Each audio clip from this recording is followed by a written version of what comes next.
Hi, I'm the Autistic Critic. I make unfiltered reviews to help you choose. After my video ranking the top 10 DreamWorks couples did really well, I figured, why stop there? Let's talk about the studio's villains. Everybody loves talking about Disney villains, and the same can be said for a couple of classic Pixar villains. While there are plenty of DreamWorks villains that stand tall on their own, I don't feel like they're celebrated as a group, you know? It's probably because, in sharp contrast to Disney villains who are distinct, albeit compatible, in personality types, DreamWorks bad guys are super diverse. Well, let's explore that, shall we? Shrek 1 and 4 have corrupt rulers. Captain Underpants and Megamind have supervillains. Murderers, yes. Forces of nature, yes. Twist villains, people just doing their job. Pretty woman, yes, yes, yes, yes, yes. So I figured it was my duty to go through each and every DreamWorks villain, determining which ones are peak or bleak. Before we begin, I have a few ground rules. Go on. We're only looking at the theatrical releases. That way, I won't get comments saying, "You forgot the Doom Syndicate. I bet my entire life savings they were at the bottom of this list." That's a TV movie. We're also not including live action content. I'm not comparing the animated and live action Red Deaths. For villains who have cameos in other films like Kung Fu Panda 4, I'm only looking at how those villains are in their debut movies. In terms of the movies that count, I'm only taking the main villain, just so this doesn't go on and on like the Invention Convention. Sorry, Melvin. However, there are two movies where I had to include two villains that deserve separate slots. This town isn't big enough for two supervillains. When we get to those movies, it'll all make sense. Now, there are some DreamWorks movies that don't have villains, and those in my opinion are B-Movie, the Croods movies, and Home. I should also point out perhaps my most controversial omission. I don't think Madagascar has a villain. The closest thing it has is a pack of Fusa. Other evil DreamWorks armies have a leader who's an actual character in the story. Hey Fusa, call me when your pack has a leader. Then we'll be friends. I ran the numbers with the ground rules in mind. As a result, I landed on a roster of 45 villains. Now it's time to see who's the baddest of them all and who deserves to be sent far, far away. Let's get this wicked ranking started. Now, I had to think really hard about who deserved this bottom spot. There have been plenty of villains more embarrassing and memorable for being so than this guy, but ultimately, I came to the conclusion that the person who deserves last place is a villain where the fact that he's a bad guy actively makes his character worse. Gagné. I've seen plenty of villains who are the epitome of the adage, never meet your heroes, but at least they have logical reasons to be bad guys. Realistically, think about it. Turbo was already going to compete against him anyway since he happens to be a contestant in the very race he wants to participate in. So Guy didn't need to be a villain. You could have just left him as a circumstantial rival and then you're good. Turbo is a sports movie. The villain could be anyone. Yeah, not every sports movie needs a villain, but if you're going to have one, they have to fuel something. Shooter McGavin tries to break Happy Gilmore off the golfing field and on. Chick Hicks embodies the kind of racer Lightning McQueen could become if he never learns humility. Unlike those movies, it feels like the writing team had conflicting ideas on what kind of character Guy should be, and it shows. Throughout the movie, Turbo looks up to him, but on a dime, Guy's like, "Thanks to you, the world will watch this race and my victory, you stupid snail." Then 5 seconds later, he's like, "Crawl home, garden snail, while you still can." He just contradicted himself for no good reason. He doesn't even keep up his inspirational facade. He acts like a big jerk in front of his audience, something he didn't even do in any of his prior races. He loves the attention, as shown when he wants his cameraman to focus on him during the "let him race" scene. But that doesn't really feel detestable. Does he have an interesting personality when you detach him from the twist? Not really. He's a basic idle character whose speeches could be substituted with anything, from "anyone can cook" to "adventure is out there." He could have been serviceable, but the movie throws it all away for no good reason. There are plenty of villains I have more personal problems with, but at least they gave me something more logical to work with. This isn't even a photo finish. Guy Gagné is dead last. I think she's a changeling. I bet this character is higher than most of you were expecting. The Chameleon has a few things going for her. Her transformation powers are pretty cool. Viola Davis does a good job voice acting. There you go. that is the summation of every good thing I remember about the Chameleon from Kung Fu Panda 4. She gets the edge over Gagné because her status as a villain isn't an active detriment to her character. She's kind of a victim of this movie being made for children and no one else, and the plot points revolving around her are held together by scotch tape. Her whole deal is that animals told her she couldn't do Kung Fu because she was too small. So what? The Furious Five are all different sizes. Mantis is the size of his action figure, for crying out loud.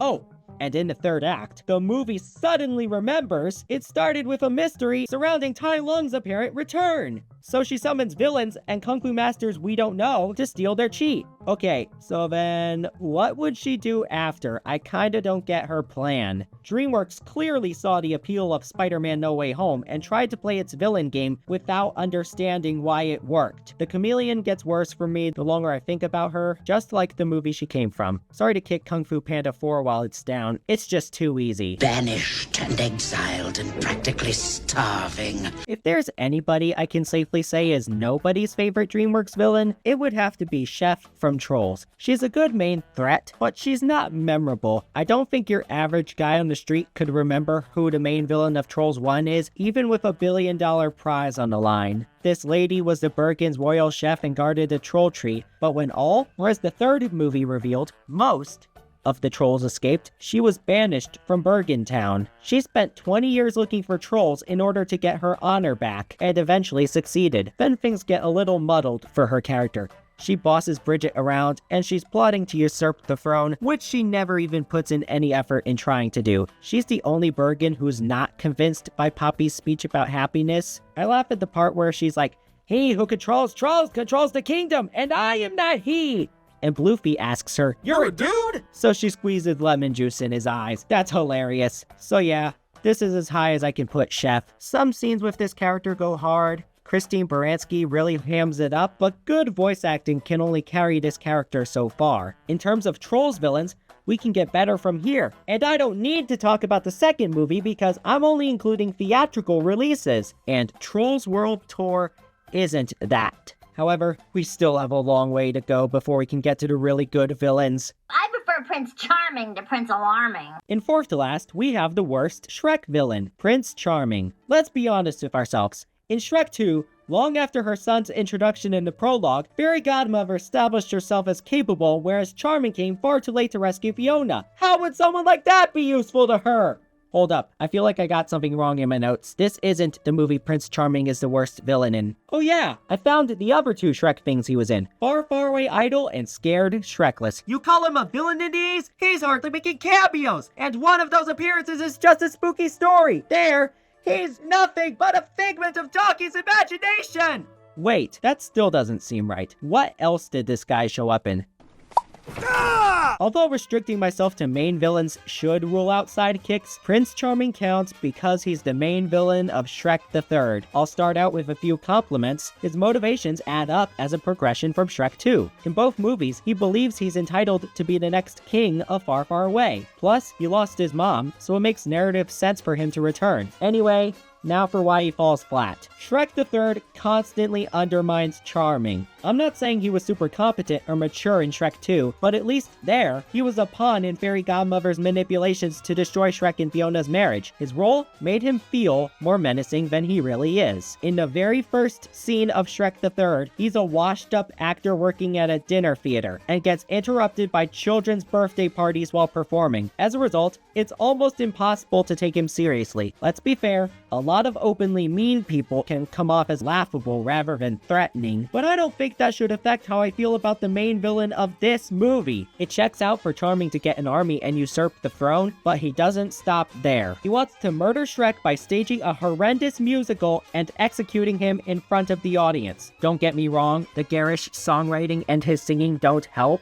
but I think being so extra to put on a musical to get revenge would turn the people of Far, Far Away against him even more. Throughout this movie, Shrek is loved by society, while Charming is treated like a joke. There are shirtless Shrek fans who turn up for this play, for crying out loud. I think publicly killing him would lead to a rebellious mob or whatever. Not to mention... Ooh, if you don't mind, could you kill me and then sing? Be quiet! Dude, this is theater. Do the math. When Charming's army surrounds all the heroes, Branch talks everybody out of being evil, and Charming predictably isn't persuaded. To this day, I have no idea what happened when Dragon knocked over the prop tower. Did it kill him? Is he stuck? I sure hope DreamWorks answers these super valid movie-ruining questions in Shrek 5. Actually, no, because that means I'd have to acknowledge this movie's existence. As much as I can't stand Shrek the Third, I didn't believe Charming deserved last place. After all, there is stuff to talk about with him. Say what you will about him in this threequel, I certainly did. He inarguably impacted its story, which is more than I can say for most of the characters in this movie. Exit stage right, Charming. You will receive no standing ovation tonight. I will get you down, and your little boy too! I enjoy Mr. Peabody and Sherman for so many reasons. Grunion is not one of them. She's functional, but she's not like a fun villain. I don't get any enjoyment out of her bigotry, nor her deeply upsetting attempts to separate Sherman from Peabody. Not to mention, she has only one scene during the first hour, at the 16-minute mark, and doesn't show up again until the 1 hour and 5-minute mark. The movie's focus is more so on the time travel shenanigans than the child services conflict, so I didn't need or want more screen time from her than what we got. My point is, I like when a villain is so entertaining that calling them out for being awful isn't necessary, and Miss Grunion's a stick in the mud. It is satisfying to see Sherman stand up to her and rally everyone around them to say, "I'm a dog too!" She gets an unexpectedly happy ending when Greek Kronk falls in love with her, steals her back to his time, and marries her. That's a more of an unusual fate for a DreamWorks villain. Not bad, just rare. I don't see Farquaad, Grimmel, or Fairy Godmother living happily after their goals have been foiled. Allison Janney does her best in making the viewer uncomfortable in her character's presence, but Grunion's not gonna pop up on anyone's favorite DreamWorks villains lists. Sorry to all the Grunion fans. Oh wait, I'm kidding, there aren't any, so no one will get mad at me for this placement. What a relief. I'm not in the doghouse. Eggman? In my top 10 DreamWorks couples video, I said this: if the first Puss in Boots movie centered on its main couple and not had the Humpty Dumpty stuff, it would have been good. The majority of my issues with the movie are around this one character. On you, little egg, I don't want to waste much time. Puss is still cool, Kitty's pretty cool, as in pretty and cool, but Humpty Dumpty rubs me the wrong way. My enjoyment of the movie tanks once he shows up. This guy has a gimmick of deceiving and switching sides, but is directed like we're supposed to sympathize with him. It doesn't work. I saw more tangible conscience in John Silver from Treasure Planet. Despite flip-flopping morally, he still comes across as a consistent character. Also, Mr. Waternoose didn't trick Sully into kidnapping children before the events of Monsters, Inc., which makes the reveal that he's in cahoots with Randall shocking. Plus, he doesn't turn a last-minute leaf. Nothing about Humpty felt genuine or earned to me. Puss was 100% right to hate him for ruining his life. Not to mention, when he lets himself have a great fall to his death, what is this supposed to make me feel? I don't like him, but the movie won't let up on pouring its sympathetic eggs into him. Zach Galifianakis does a good job voice acting, but I like him better as Lego Joker. Overall,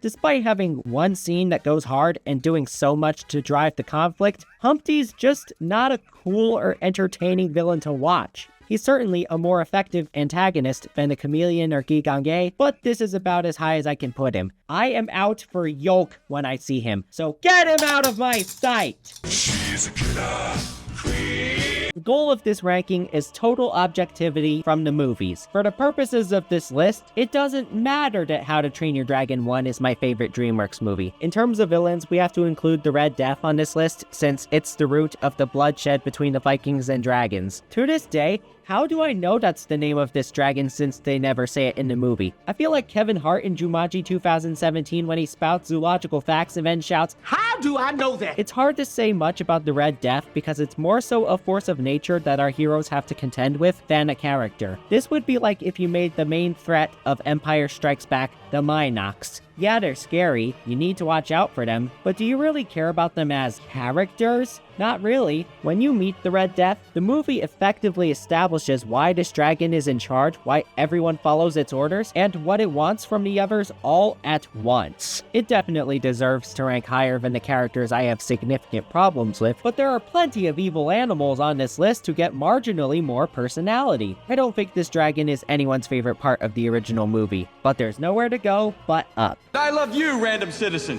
When I made this ranking, I suddenly remembered I had to include Ariel.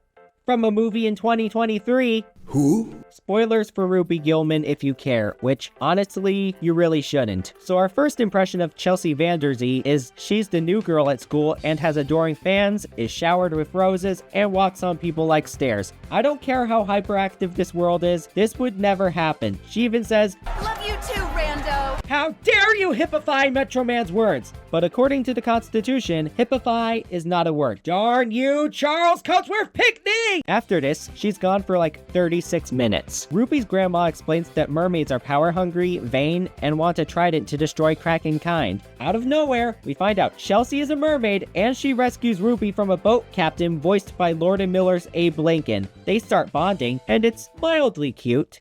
Then she betrays Ruby because she's secretly the evil mermaid queen Nerissa who fought against Ruby's mom years ago. The music that plays during this reveal isn't intimidating at all. It's hip-hop rap. I was kind of hoping that once her mask is off, we'd get more threatening music. I saw this twist coming since the trailer spoiled her turning into a kaiju. I'm straight up not having a good time here. There was an attempt to defy tropes with this character, but so little of it worked. There are no tangible stakes or hints that Chelsea's the villain, and the twist ruins the goodwill of her and Ruby's bonding time. As a kid, I remember reading the description on a trailer for Wreck-It Ralph before it came out. At first, I thought Vanellope might be a twist villain manipulating Ralph. Fortunately, Disney gave us a genuine friendship. Hold up, let me rephrase that.